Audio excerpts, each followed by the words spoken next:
Hello students, we will continue with the exercise 7.4 question number 6. The following fractions represent just three different numbers. Separate them into three groups of equivalent fractions by changing each one to its simplest form. आपको कुछ fractions दिए हुए हैं, आपने उनको simple fraction में change करना है, उसके बाद उनको तीन ग्रुप्स में डिवाइड करना है.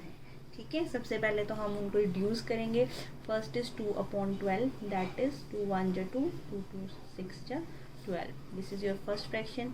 सेकेंड इज 3/15, 3 1 जा 3, 5 जा 15. C part is 8/50. पहले ये 2 से जाएगा, 2 4 जा 2 जा 5, so 4/25. D part is 16/100. 4 4 जा 16, 4 2 जा 8, 4 5 जा 20, 4/25. E part is 10/60, that is equals to 1/6 because 0 0 cancel हो जाएगा. F is 15/75, 5 3 जा 15, 5 1 जा 5, 5 5 जा 25, then 3 1 जा 3, 5 जा 15, so that is equals to 1/5. G part is 12/60. 3 4 जा 12, 3 20 का, 4 1 जा 4, 5 जा, so 1/5. H you are given 16/96. 4 4 जा 16, 4 2 जा 8, 4 4 जा 16, 4 1 जा 4, 6 जा 24, 1/6. देखिए मैंने यहाँ पे डायरेक्ट 4 का टेबल लगाया है, लेकिन अगर आपको डायरेक्ट 4 के टेबल से नहीं समझ में आता, आप 2 से स्टार्ट कर सकते हैं. 2 8 जा 16, देन 2 को 96 से डिवाइड करो क्योंकि बोथ आर इवन नंबर्स. फिर आप 3 पे जाएंगे, फिर आप 4 पे जाएंगे. बट यहाँ पे मुझे दिख रहा था कि डायरेक्ट 4 से डिवाइड हो जाता है, तो मैंने डायरेक्ट 4 का टेबल लगाया है. उसके बाद आता है आपका आई पार्ट. 12/75. 3 4 जा 12, 3 2 जा 6, 1 कैरी, 3 5 जा 15, that is equals to 4/25.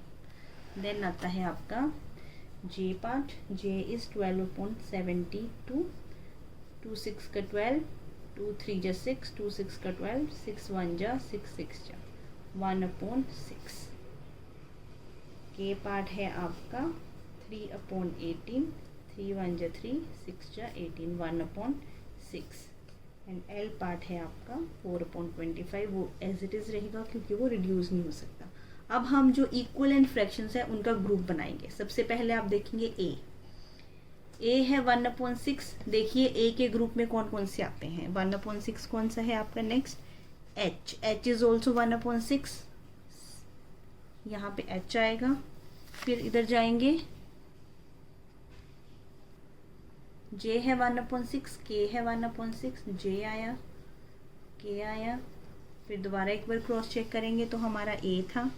ए के बाद ई भी आपका 1/6 है, तो आप यहाँ पे ई भी लिख लेंगे. सो फर्स्ट ग्रुप आता है 1/6 का, वो है ए एच जे के ई.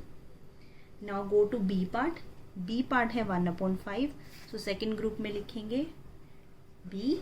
अब 1/5 कौन कौन सा है. सी नहीं है, डी नहीं है, ई नहीं है. एफ इज 1/5, जी इज 1/5, बस इतने ही है. सो ये आ गया आपका 1/5 का ग्रुप. नेक्स्ट आता है आपका 4/25. उसमें आता है सी, डी, आई एंड एल. लिख देंगे सी, डी, आई एंड एल. ये किसका ग्रुप था.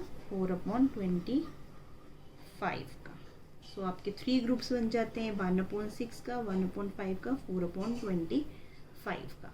Now we will do next question, that is question number 7. Question number 7. Find answers to the following. Write and indicate how you solved them. आपने इनके answers निकालने हैं और बताना है कि आपने इनको कैसे सॉल्व किया. So first part is 5/9 equal to 4/5. आपने चेक करना है क्या 5/9 4/5 के इक्वल है। देखिए जो हमने लास्ट क्वेश्चन किया था एप्रोप्रिएट साइन वाला, उसमें हमने निकाले थे कि कौन सा साइन निकलता है, सो हमने उसी मेथड से कंटिन्यू करना है। 5/9 है 4/5, अनइक्वल फ्रैक्शन है, सॉरी अनलाइक फ्रैक्शंस है, क्रॉस मल्टीप्लाई देम। 5 × 5 25, 4 × 9 36। अब देखिए ये दोनों इक्वल हैं, नहीं, so no 5/9 is not equal to 4/5। Is 9/16 equal to 5/9? So 9/16 is here, 5/9 यहाँ पे, cross multiply, 9 × 9 81, 5 × 16 80, not equal. So no 9/16 is not equal to 5/9. Then C part is 4/5 equal to 16/20, 4/5 16/20। अब देखिए यहाँ पे 16/20 है, वो 4 के टेबल से आपका कट हो जाएगा, 4 4 जा 16, 4 5 जा 20, सो ये हमारा डायरेक्ट आ जाता है। 4/5 इज इक्वल टू 4/5, तो yes 4/5 is equals to 16/20. Now D part is 1/15 equals to 4/30, 1/15 multiply 4/30, cross multiply है तो छोटा मल्टीप्लाई का साइन ही डालना है, पूरा क्रॉस, मतलब 415 से 130 से, 1 × 30 30, 4 × 15 20 60, so they are not equal. So no 1/15 is not equal to 4/30। ये आपने दोबारा एक बार प्रैक्टिस करके देखने हैं। एक बार मैं आपको दोबारा बता देती हूँ, उसमें उसने पूछा था ये इसके इक्वल है कि नहीं, सो हमने उनको क्रॉस मल्टीप्लाई करके चेक किया। एप्रोप्रिएट साइन के क्वेश्चन में मैंने आपको बताया था कि इसके 2 मेथड्स होते हैं। फर्स्ट इज क्रॉस मल्टीप्लिकेशन, वहाँ पे आप चेक कर लेते हो 81 ग्रेटर है इससे, इक्वल नहीं है, ठीक है। दूसरा मेथड होता है कि अनलाइक फ्रैक्शन से इसको जो इसके डिनोमिनेटर्स हैं जो अनलाइक है उनको लाइक बना दो। सो उनको लाइक बनाने के लिए हमने डिनोमिनेटर का एलसीएम निकालना होता था, ठीक है, वो आपका सेकंड मेथड था। बट मेरे को क्रॉस मल्टीप्लिकेशन ज़्यादा इजी लगता है, सो हम उससे करेंगे।